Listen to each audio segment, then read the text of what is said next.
दिल्ली के बुराड़ी थाना क्षेत्र के कमालपुर इलाके में एक घर से युवक और युवती के शव मिलने से हड़कंप मच गया। जी हां, पुलिस के अनुसार दोनों के शव तीसरी मंजिल के कमरे से बरामद हुए हैं और घटनास्थल से एक पिस्टल भी मिली है। शुरुआती जांच में आशंका जताई जा रही है कि 26 वर्षीय युवक ने 22 साल की युवती को गोली मारी और फिर खुद को भी गोली मार ली। हालांकि पुलिस ने कहा है कि यह शुरुआती आशंका है और मौत के कारणों की पुष्टि पोस्टमार्टम रिपोर्ट फॉरेंसिक जांच के बाद ही होगी। जांच में यह भी सामने आया है कि यह घटना से पहले युवक ने अपने परिवार को एक मैसेज भी भेजा था जिसमें उसने एक बड़ा कदम उठाने का जिक्र किया था। जांच में यह भी सामने आया है कि दोनों पिछले कई महीनों से एक दूसरे के संपर्क में थे और युवती करीब 1 महीने से किराए पर रह रही थी। पुलिस, फॉरेंसिक और क्राइम टीम मौके पर पहुंच चुकी है। फिलहाल पोस्टमार्टम रिपोर्ट और फॉरेंसिक जांच के आधार पर आगे की कार्रवाई की जा रही है।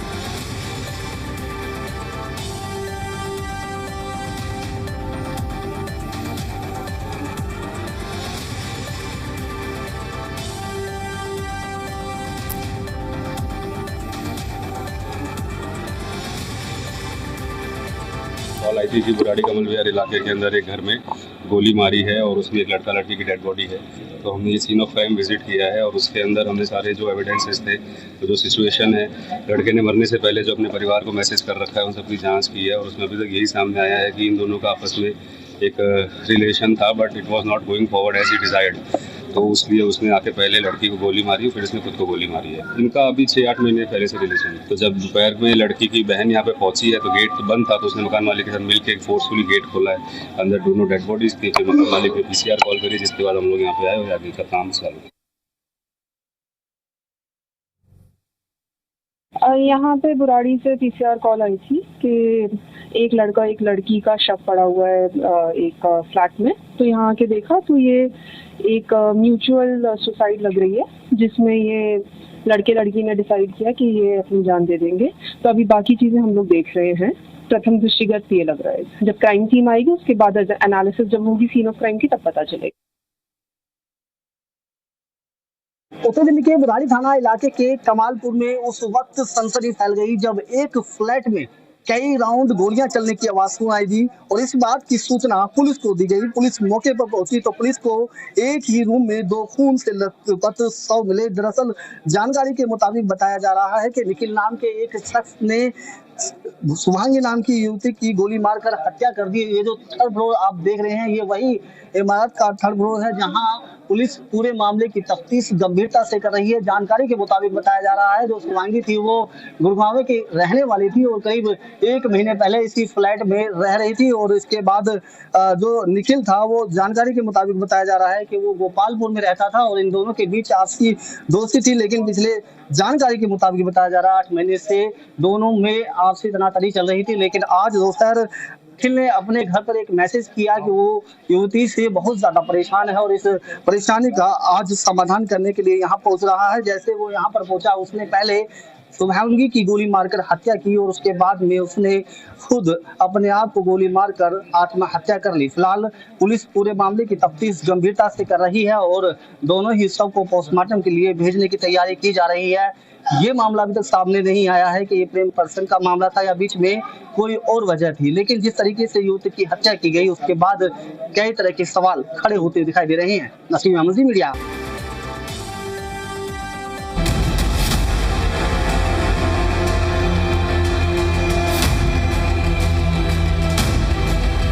ये तस्वीरें किसी तालाब की नहीं बल्कि देश की राजधानी दिल्ली के झंगोला गांव की मुख्य सड़क की हैं। सड़क पर पानी इतना भर चुका है कि ये पहचानना मुश्किल हो गया है कि सड़क कहां खत्म होती है और जलभराव कहां शुरू होता है। नाले का गंदा पानी पूरी तरह से सड़क पर फैल चुका है और गांव की रफ्तार थम गई। झंगोला गांव का जो मेन मुख्य सड़क है जो बख्तावरपुर से होते हुए सीधा यमुना पुस्ता बांध को जोड़ती है और उसके बाद आउटर रिंग कह लो या फिर हरियाणा कह लो, वहां जाने के लिए रास्ता है। लेकिन उससे पहले तो गांव के अंदर की जो तस्वीर है वो आप देखिए कितनी बदलती हुई दिखाई दे रही है। इन मकानों के सामने जो नाली आप देख रहे हैं, नालियों की ना जाने कब से साफ सफाई नहीं हुई। ये तस्वीर देख के आप खुद समझ जाएंगे क्योंकि नालियों के किनारों पर घास उग चुकी है, झाड़ियां बन चुकी हैं और लगातार नालियों का पानी ओवरफ्लो होकर सड़क पर बह रहा है।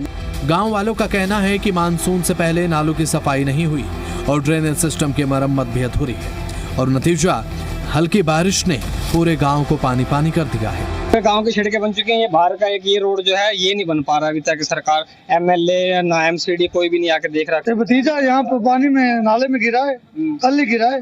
दिक्कत तो रोड पे बहुत हो रही है ज्यादा, कोई सुनाई हो नहीं रही। नहीं नाले की सफाई तो 1 महीने बाद आते, कोई कंप्लेंट कर दे तो नाले वाले तो आते नहीं कोई भी। ग्रामीणों का कहना है कि ये कोई नई समस्या नहीं है, हर मानसून में यही हाल होता है। शिकायतें होती हैं, अधिकारी आते हैं, आश्वासन मिलता है और समस्या जस की तस रहती है। 3 महीने हो गए जब से बरसात शुरू हुई है जी। यहाँ पर भैंसों की डेयरियां बनी हुई हैं, वो सारा गोबर इन नाले में गए थे, कभी बाहर नहीं गए थे वो। कई बार इनको प्रशासन को भी कह चुके हैं कि ये भैंस डेयरी जो बाहर करी जाए और आगे खाने को आ जाती है हमारे को, और इससे बुरा हाल है, नाले भरे पड़े हैं। ग्रामीणों का आरोप है कि चुनाव के दौरान विकास के बड़े बड़े वादे तो किए जाते हैं, लेकिन चुनाव खत्म होते ही गांव की समस्या भी भुला दी जाती है। ये सड़क भी नहीं बनी हुई है, सड़क ऊंची होनी चाहिए और नाला भी ऊंचा होना चाहिए। सही है ही नहीं। एक तरफ स्मार्ट दिल्ली के दावे हैं और दूसरी तरफ झंगोला की बदहाल सड़कें हैं। अब देखना ये होगा कि जिम्मेदार विभाग इस बार सिर्फ निरीक्षण करेगा या फिर गांव की तस्वीर भी बदलेगी। मानसून से पहले ड्रेनेज सिस्टम बेकार होने की वजह से मानसून की शुरुआत होते ही ग्रामीण इलाकों में जल जमाव की समस्या से लोगों को जूझना पड़ता है और वो दावे जो ड्रेनेज सिस्टम सही करने के होते हैं वो तमाम दावे फेल हो जाते हैं। फिलहाल इस समस्या का समाधान कैसे होगा ये तो देखने वाली बात होगी, लेकिन ये समस्या अब लोगों के लिए गंभीर समस्या बनती हुई दिखाई दे रही है। नसीम अहमद, मीडिया, दिल्ली। दिल्ली के शिक्षा मंत्री आशीष सूद ने सरकारी स्कूलों की स्थिति पर पूर्व की सरकार पर भ्रष्टाचार के गंभीर आरोप लगाए हैं। उन्होंने कहा कि शिक्षा विभाग ने पहली बार सभी सरकारी स्कूलों का स्ट्रक्चरल ऑडिट कराया, जिसमें भवनों, पंखों, बिजली और शौचालय तक की जांच हुई है। सूद ने दावा किया है कि 1080 यानी कि 1080 स्कूलों के ऑडिट से जर्जर इमारतों और निर्माण पर हुई कथित अनियमितता का खुलासा हुआ है।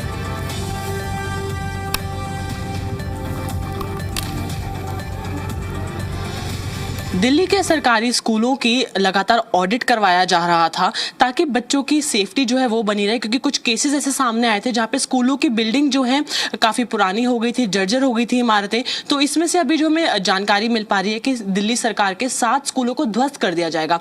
पूरा एक्चुअल में मैटर क्या है तो इसमें हम डिटेल में बात करेंगे। हमारे साथ दिल्ली के शिक्षा मंत्री आशीष सूद जी हैं। आशीष जी, सबसे पहले तो हम बात करें, ऑडिट कराया गया था कुछ समय पहले और जिसके बाद ये निर्णय लिया गया है कि अभी 7 बिल्डिंग्स चिन्हित कर दी गई हैं जिनको गिरा दिया जाएगा, क्या बताएंगे? दिल्ली का शिक्षा विभाग संभवतः देश का पहला ऐसा विभाग है जिसने अपने सभी स्कूलों का एक structural audit, 3D structural audit कराया है।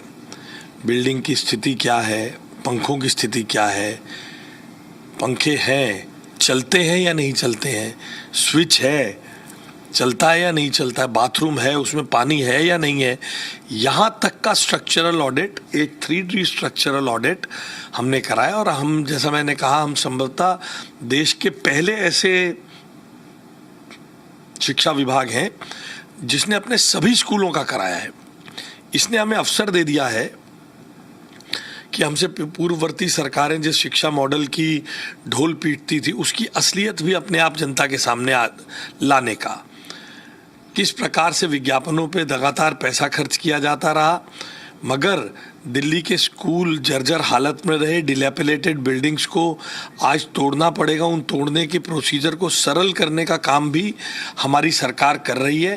पहले चरण में अभी 7 स्कूलों की अनुमति लेफ्टिनेंट गवर्नर जी से हमारे पास आ गई है। हम उसके आधार पर अभी बहुत जल्द इस पे कार्रवाई करेंगे। पर जब इन स्कूल्स में इस तरीके की कार्यवाही चलेगी, जब इनको गिराया जाएगा, जब पूरा काम किया जाएगा, तब वहाँ के स्टूडेंट्स को क्या पूरा प्रोसेस है। Head of the school, director education, जो डीडी हैं जोन के और डिस्ट्रिक्ट के, वो उसकी पूरी व्यवस्था करते हैं। माता पिता को कॉन्फिडेंस में लेकर उनको सूचना देकर बच्चों को आसपास के स्कूलों में सुरक्षित जगहों पर, जिससे उनकी पढ़ाई प्रभावित ना हो, इसकी चिंता की जाती है। सर, आपसे मैं ये भी जानना चाहूंगी कि ये जो स्कूल हैं जिन्हें ध्वस्त किया जाएगा, ये सब क्या पिछली सरकार के समय बने गए थे? कुछ टाइमलाइन है हमारे पास? देखिए, पिछली सरकार के समय में भी मैंने आपको बताया एसपीएस स्ट्रक्चर के नाते बने 1976 से बने स्कूल है।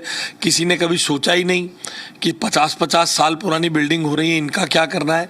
और लाल बिल्डिंग शाहबाद की तरफ तो मैं गया ही था, लाल स्कूल जो कहलाता है, नया बना हुआ स्कूल चालू ही नहीं हुआ। ऐसे अनेक स्कूल हैं हर तरह के। मैं अब दोषारोपण में नहीं पड़ना चाहता हूँ। हमने सर्वे करा लिया, हमारे पास असलियत पता है उस शिक्षा मॉडल की।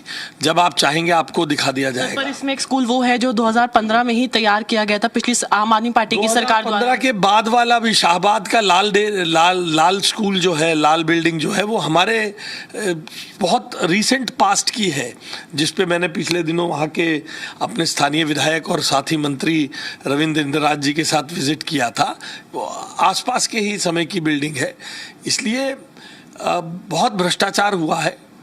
700 कमरे ऐसे बने खड़े हैं, मैं बहुत जल्द आप सबको उसके डाटा देने वाला हूँ।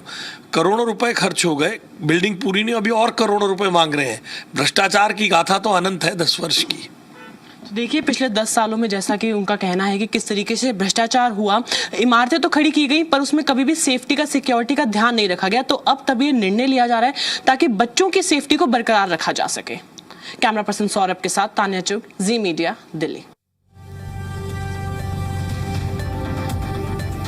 दिल्ली की रेखा सरकार ने सरकारी और सहायता प्राप्त स्कूलों के भवनों का सुरक्षा ऑडिट कराया, जिसमें 108 स्कूल भवन असुरक्षित पाए गए। इसमें 54 भवन अत्यंत जर्जर हैं, जबकि 7 भवनों को ध्वस्त करने की मंजूरी मिल चुकी है।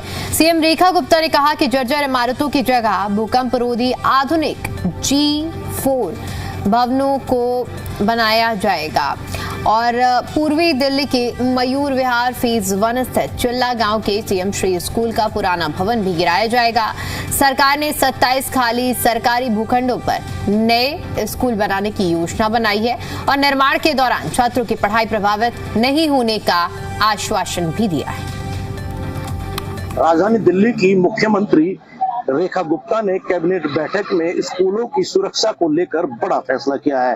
दरअसल सुरक्षा जांच में 108 स्कूल जो कि सरकारी और सहायता प्राप्त हैं, जो कि जर्जर और असुरक्षित पाए गए हैं, जिसमें 54 स्कूल जो है वो बेहद ही जर्जर हालत में है, जिनको डेमोलाइज कराए जाने की प्रक्रिया अब तेज होगी। उससे पहले उनके पहले सुरक्षा ऑडिट होगा, जिसके बाद जो असुरक्षित भवन जो है उनको गिराने की प्रक्रिया चलाई जाएगी। इस बीच में जो 7 स्कूल जो है उनको गिराने की अनुमति मिल गई है, यानी कि उन स्कूलों में जो जर्जर भवन है उनको डेमोलाइज करने की अनुमति मिल गई है। उन 7 स्कूलों में पूर्वी दिल्ली के मयूर विहार स्थित ये सीएम श्री स्कूल है, जहां पर मैं मौजूद हूँ। चिल्ला गांव का आप देख सकते हैं, ये सीएम श्री स्कूल है चिल्ला गांव का।